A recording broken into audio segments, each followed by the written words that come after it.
comencen els primers textos teatrals, de recordar-nos que la vida és molt dura, és tràgica en general, i això ho lligo segurament amb l'últim espectacle que faré i del qual també podem parlar, que és Incerta Glòria, que estrenarem el mes de maig. Els Foraster estem a Montblanc, a la Conca de Barberà. Som un celler familiar.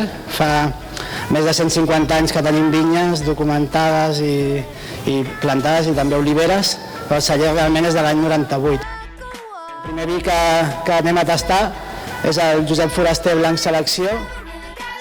La primera anyada és 2007, va ser la primera anyada d'aquest vi, avui tastarem 2013.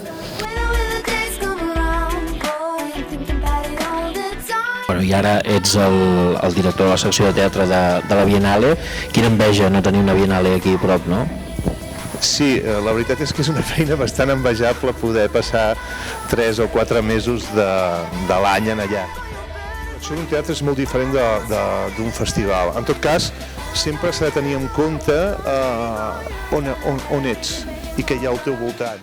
Nosaltres és molt important que a sobre de l'escenari sempre hi hagi arbre per consultar possibles espais escènics. Mirem molts llibres d'instal·lacions. Un autor de teatre imprescindible. Chekhov.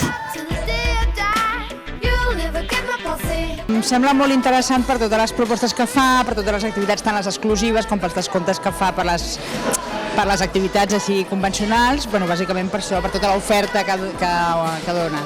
A mi m'agrada molt l'Àlex Rigola, el coneixia com a director del llibre. És que ell em semblava un personatge molt interessant, també a l'estar a la Biennale. Vaig pensar que seria el teatre, ens agrada molt i per tant m'ha agradat molt, amb respostes molt sensates i molt cap a la línia d'opinió.